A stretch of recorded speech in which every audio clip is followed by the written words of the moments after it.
Hey, welcome back to A Manic Odyssey in this DBT series. Today, we're talking about the what skills and how to use them. These skills are observe, describe, and participate. When we are observing, we notice and pay attention to our body sensations, intentionally paying attention on purpose, controlling our attention, practicing wordless watching, and observing both the inside and outside of ourselves. While observing, we're paying attention to what's coming through our eyes, ears, nose, skin, and tongue. We're paying attention to the present moment.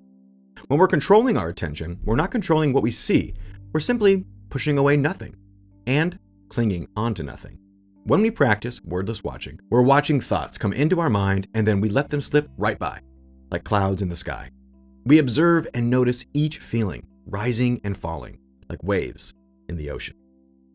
When we describe, we're putting words on the experience, labeling what we observe and ungluing our interpretations and opinions from the facts. In doing so, we remember if we cannot observe it through our senses, we cannot describe it. When a feeling or thought arises, or we do something, we acknowledge it. For example, we might say in our mind, sadness has just enveloped me, or stomach muscles tightening, or a thought, I can't do this, has come into my mind. We are putting a name on our feelings.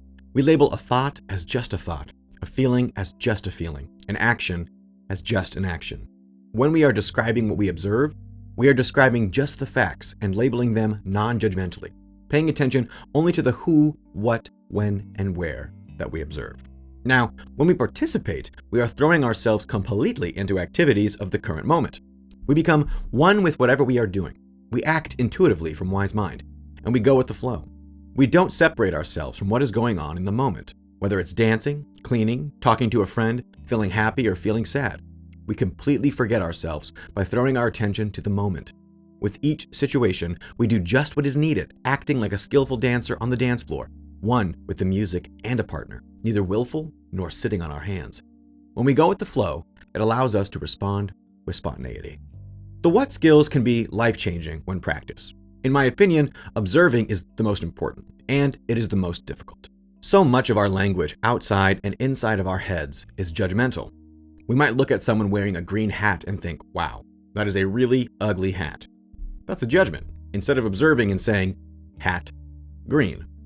Make no mistake though, mastering this skill is a superpower, because we can't know how to change or accept our current reality if we do not first observe what we can about ourselves and the situation in the present moment. Once we can effectively observe ourselves and our surroundings, we can then describe what we feel and see. We can effectively label thoughts as thoughts and feelings as feelings.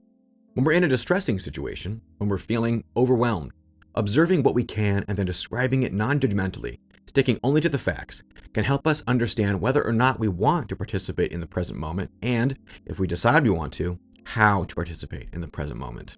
In my experience, observing non-judgmentally has saved me from anguish on more than one occasion, and I still have so far to go in growing my what skills, specifically observing. When you have a mental illness like borderline personality disorder, the world feels like it is spinning especially fast. So, learning to slow down, to pause and practice these skills has saved me from emotional, physical, and mental suffering. In the description for this video, I have written down ideas for practicing these what skills. I practice them as much as I can, because otherwise the rote behaviors which dictate unconscious thought and choices are steering the ship. But to live a life worth living, we must be able to remain in the present moment. We must learn to pay attention to what we can tolerate, so we can grow that tolerance and thus increase our ability to withstand distressing situations and people. Remember, our goal is to live a life worth living, to quiet the voice in our heads telling us ending our life is the best option. So many days, my suicidal ideation had the upper hand, because the nudge towards self-harm is inched along by a lack of awareness for the present moment. When we're present, we can point to the facts, we can observe our body and how it is feeling, and most importantly, we can search for a way out of whatever the present suffering may be. When we suffer, life moves by increasingly slow. When you have a mental illness, it can feel like you're moving even slower. By utilizing these skills, by practicing them, we can learn to tolerate the slowness. We can understand how we react in our bodies to situations we've been in hundreds of times. Prior to these skills, we may have moved without any knowledge as to what was happening inside and outside of ourselves in those moments. The voice in our heads saying life is not worth living, saying death is the best option, that voice can be quieted and we can learn to create the life we need to find our life worth living. I hope these skills are a step in that direction for you. Thank you for watching A Manic Odyssey and for joining us on this DBT journey. I'll see you next week with another video.